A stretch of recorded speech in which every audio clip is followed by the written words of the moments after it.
Oh, yeah. They're feral. They make durian everything. I don't appreciate a durian. That's, yeah. It's an acquired taste that can go be acquired elsewhere. Yeah, I like every other fruit that they have there, the star fruits, the jackfruits, all of those sort of things. But durian just, no. Well, you know what this was, is the gods were up there and they were going, so let's see how obnoxious we can make a fruit and see if they'll still eat it. Yeah. Yep. See, I've never actually encountered a durian. It's delicious. But there's something my Newfoundlander aunt brought into the family called bake apples, which smell like feet rotting in rotting socks while you're cooking it. But once it's cooked and it's aired out, it's delicious. But while it's cooking, it's like everybody just leave the house. It's horrible. Wait, what is it called? Bake apples. They're some kind of berry. Yeah, I know what you're talking about. I can't remember what they're actually called. I'd have to check it on Wikipedia. You practically can't use them until they're rotting, and then when you cook them up, they actually work pretty well. Well, I don't think these were rotting, but they were horrible while they were cooking. The smell of them run from the room. They were until they've started to go, kind of thing. Well, bananas are best when they're half rotted. You know, I mean, they got most flavor. Well, they didn't smell like any kind of rotting fruit. They smelled like rotting, not fruit, like like dead things, huh? Yeah, they smelled like dead things. It was vile. So it'd be like, this is what zombies eat or drink. Oh. Ew. Oh, God. Yeah. Okay, back on topic. I was curious, Mary, if you use oak in any of your short meads. Ooh, in my short mead, I think I have, but not as commonly. I've used them in more ciders, I think, than short mead. Okay, cool. So speaking of ciders, have you done short sizers? Yes. Not that many. Only a few, I think. But yeah. And do those work as well as like a regular sort of mead, without the apple juice? Yeah, definitely. I mean, yeah, I think like short, yeah, definitely. I mean, I've made kind of what I guess shorter ciders by watering down the apple juice, or diluting the apple juice. But yeah, absolutely. It's all, it's sugar that yeast will eat. And it's apples. They will eat it even before you ask it to. Yeah. Yeah. Yeah, very true. The yeast will come from all over to have the apples. Crazy. So do you stick primarily with melomels, or have you kind of browsed all through the different styles in mead with your short meads? Yeah, I have, like, in the book I did a capsicumel. I did an acerglyn. Is that what you mean? A boucher? Yeah, That's how I pronounce it. An acerglyn originally was to basically a maple syrup mead, so honey and maple syrup and whatever else. But boucher is just the caramelized honey, at least. Yeah. For what they mean these days. Yeah. Okay. So I did Bananas Foster short boucher. I did a PB&J short boucher and a chocolate pecan pie short boucher. Those are all the recipes. Wow. Oh, now I'm gonna have to make, because my daughter's favorite pie is bourbon chocolate pecan pie. So now I'm gonna have to do a bourbon chocolate pecan pie boucher short mead for her.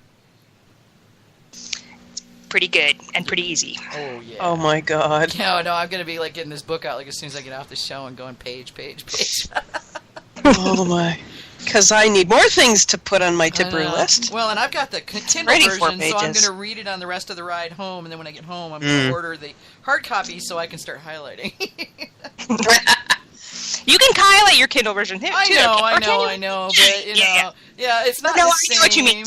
It's not the same as thumbing through Dead Tree. It's just not. Well, thumbing through a dead tree, and you can always tell which recipes are your favorites by how many fingerprints are on that page.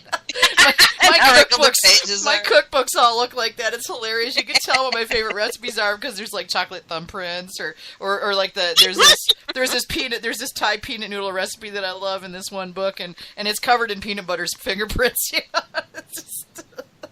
So Thai peanut short meat is something I haven't done, but there you go. Yeah, Thai peanut short meat. That would be amazing because it is kind of a sweet. It's a sweet, savory noodle, so it would work. Yeah, especially I feel like you would want to go like a little heavier on the sweet and like the the savory flavors would take more of just be like subtle highlights. Well, poison sauce. The recipe that I use has. Oh my god. The recipe that I use has. I gotta close my eyes and think now because all my cookbooks are at home. But it's actually for anybody that wants to find this. It's in the Fruit Gourmet does world cuisine. And yes, I know the guy was a pedophile, but he has some amazing recipes. Anyway, this one has peanut butter, ginger, soy sauce, and what else was in that?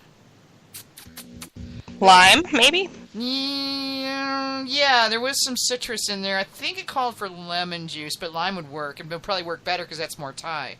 So, but I'm not remembering for sure because it's been a little while since I made it. But it was my daughter loved this stuff, and I used to have to make it for her like once a week when she was still in school. And yeah. But yeah, I think that would be delicious. That would be really delicious. Yeah. You could use either the peanut. That's what I found for making that PB&J short meat is that I use the peanut shells. Oh, really? But the peanut butter powder works really well. Yeah, that's so you could use like peanut butter powder, like a little ginger, like a little lime juice, and a little bit of red pepper. And a little bit of red pepper, yeah. Yeah. Just for like and then maybe just a touch of something smoky to get that kind of soy character going on in there. I don't know if I want to use soy sauce, but you could use sodium reduced lapsang souchong. There we go. Lapsang souchong would work perfectly. Yeah, that would work really well. And you're keeping in the whole cultural context for the most part too. Yeah, that would work. Okay, damn you, Mary. I'm going to go home and I'm going to be flipping through all my cookbooks going, oh, yeah, I can do Oh, jeez. Well, when we did the chocolate group brew, there was someone who did an ole mole. Ooh. That sounds interesting. Yeah, go flipping through the Gottmead. I think he put his recipe complete with the onions and the peppers and everything in it. Oh my god. And I think he called it ole mole. That sounds fun. I'd be tempted. It sounds right up your alley. I'd be tempted to try something with. I'm a big fan of coconut milk in my cooking, and I do a lot of stuff with coconut milk and ginger and and things like that. And now I'm kind of wondering if I could get away with that. Don't know. I'll have to play with coconut milk. Yeah, no. For a short coconut water, maybe. Coconut water, maybe. Yeah. Coconut water. Yeah. Yeah, I'm kind of wanting to try to pull some of that creaminess in to kind of get that. Yeah. Although I do think I like to say there's no boundaries. So I think you could do a short meat cocktail with coconut milk at the end. Oh, yeah. Like when you. That would be totally fun, and I think it would work really well.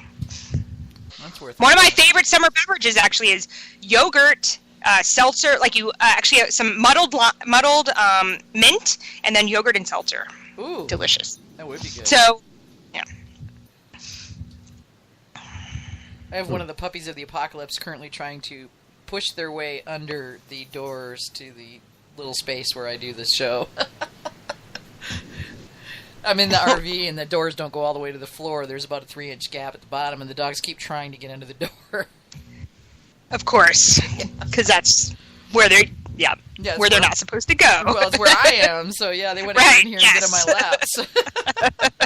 I'm actually not sure where the bunny of the apocalypse has gotten to. I don't know. He's probably off killing vampires or something. Yeah, maybe. Yeah. Hunting his nemesis, Banicula. Mary's probably doesn't have any idea that her rabbit's name is Bun Helsing. Oh my god, that's awesome. Yeah, so Because Beniculus, he's- of course, his arch enemy. Arch nemesis, yes. And I knew Benicula from back when it was still books. Oh, yeah. Yes. I have one cat, and she's so hot that she's, like, comatose on the floor. Y'all having I some... expect Bun probably is somewhere, too. I just can't see him from here. I take it y'all are having a heat wave up there? Yeah, it's not super bad, but it's warmer than it had. We had, like, super nice weather last week, so I think we had like 92 today. Yeah, it's pretty warm. Especially if you're Yeah. in a big city. You know, I mean, it's already warmer there because there's just so many people. Yeah, so, but I think it's done. I think we're downhill for now, at least for a couple weeks. Yeah. So we'll see. Yeah, I don't know what I'm going back to. When I get back to North Carolina, I'm kind of afraid to look.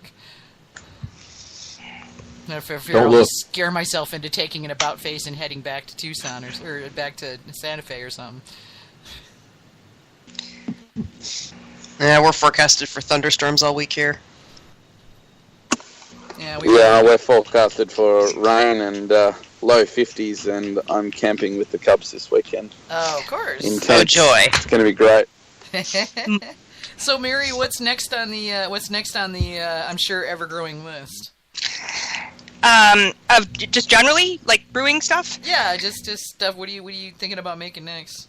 Doesn't have to be So- me, I'm just curious.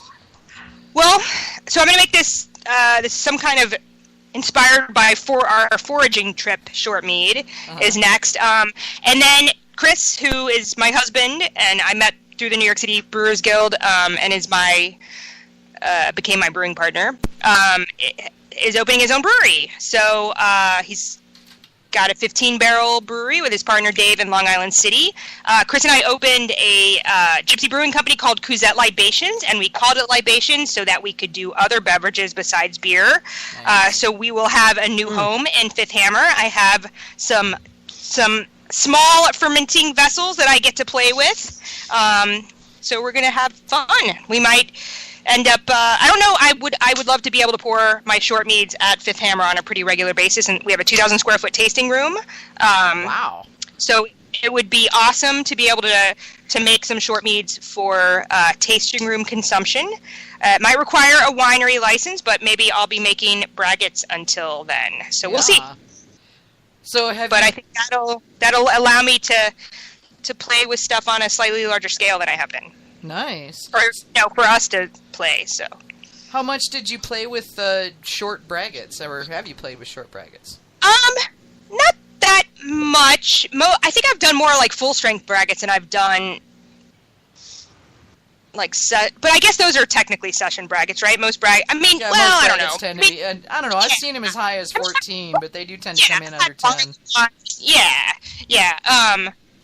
So not that much, but I think, you have a lot of leeway with braggot, right? There's no set percentile, so you could do, a little bit of barley and a lot more honey, and Yeah. so, yep. Yeah, I mean they're fairly flexible. I mean I think it varies depending on where you're at, but yeah, I mean I would think that you could do a lot with that. Be interesting to see what you could do to creating fast braggots. So I guess short's kind of in the description to a certain extent, but if you could crank one out in 2 weeks and have it be awesome, just like the meads. Yep. And I don't see why you couldn't, because as long as you're staying low alcohol and you have a pretty good, I feel like there's certain ingredients that definitely could contribute to taking longer. But if you have a pretty good hold on your process and pretty tight temperature control, and you're familiar with the yeast that you're using, then I don't see any reason why you couldn't crank them out pretty quick. Yeah. It's about, if you're keeping within a lower alcohol range, so. Yeah. I find the lower the alcohol is, the faster it goes and the faster it clarifies, even without cold crashing. Yeah, I agree. Yeah, they just go so quick. I mean, half the time I even forget to add the nutrients. It's like, okay, I'm going to do a stagger nutrients and it's done. Yep, yeah, I agree. Yeah, because you're really not stressing the yeast out at all. Yeah. Yeah, I mean, if they're going that quick. What temperatures do you typically ferment at, Mary? Well, ultimately, I think like the mid 60s is ideal, but I've done short meads with champagne yeast like in the 80s and had no problem. Really? Yeah. Wow, I would have thought that it'd throw some off notes at those temps. That's wild. Not with champagne yeast.